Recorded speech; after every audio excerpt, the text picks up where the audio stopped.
Hello again, James Gunn of SMEs Online, still in the dark, don't worry, this is the last one tonight. You want to see my lovely face? Have a look at numbers 1, 2, or 3 in the series where it's still daylight. Okay, got a presentation here for you on marketing planning, which I'd like to share. Here it is. Marketing planning, you're going to need to look at the situation your business is in. As a result of that, it will suggest some of the best approaches of marketing normally. Okay, you'll then set some objectives. How many leads do you want? How many of them to convert, and so forth. Who's going to do what, and of course whether you're going to buy it in or what it will cost and things. Very important. We'll then look at defining the plan, implementing the plan, measuring its impact, and any corrective action that we might wish to take, or scaling up and so on. So the first situational analysis tool is called 5 Forces tool. Very famous, lots of examples online. And it looks at any company from the 5 perspectives of its competitors in the middle, its suppliers, and who has the power there.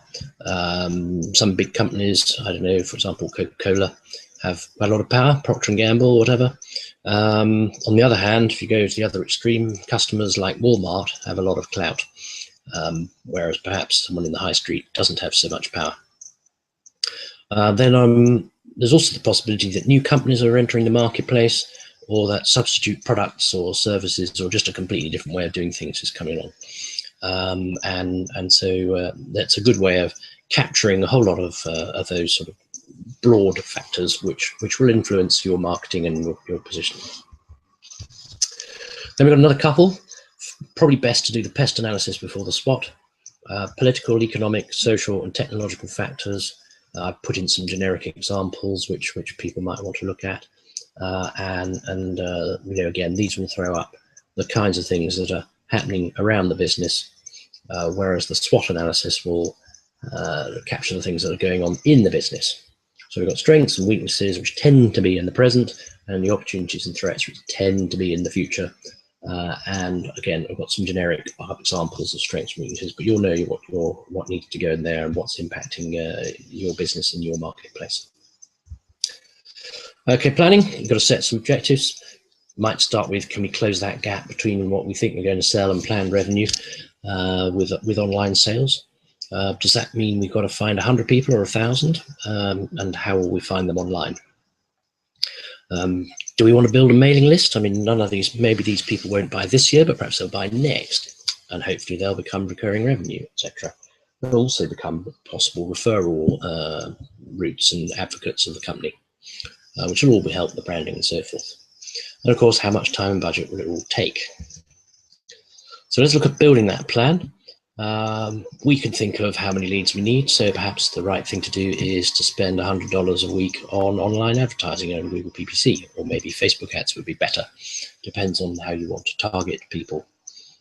Perhaps you've already got quite a lot of organic traffic to your website, and you can think about better converting those visitors into prospects and indeed customers. Perhaps you can scale up what you do on social media. Start your own LinkedIn group or Facebook group to engage with your customers. And of course, if you've got content that you're publishing regularly, perhaps you can send it further and wider so that more and more people can find it. It's a good idea as you build your plan to think about setting monthly and quarterly targets, rather than just hoping that you've got the 20,000 leads that you wanted to convert at the end of the year. It's always a good idea to maintain a sort of continuous look. So having written your plan, you've got to put it into practice. Test each of the campaigns that you start. If it's working, do more. If it's not, shut it down. There will be lots of successes and failures in these things. It is a question of scaling up what works and not wasting any more time and money on the other things. Okay, measuring the impacts are important. All these advertising mechanisms have reporting tools which will tell you how much you're converting. A good sign is that your cost per click is reducing. A bad sign is it's going up. But if you look at your Google Analytics, which will track what people are doing on your website, there are other ways of doing it. It doesn't have to be Google, could be heat maps or whatever. You will see which campaigns are working and which are not. Check daily. It does change a lot, There's no need to panic, but there may be good explanations as to why nobody's interested in your product today. But just don't shut everything down, because all that will mean is you don't know why it went wrong.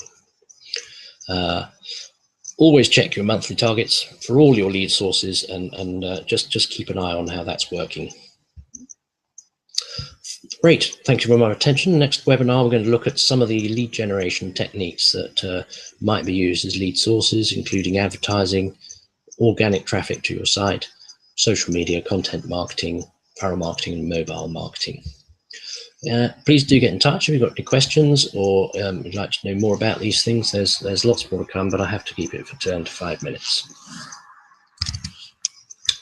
Stop sharing and stop broadcasting. Thank you very much for your time again.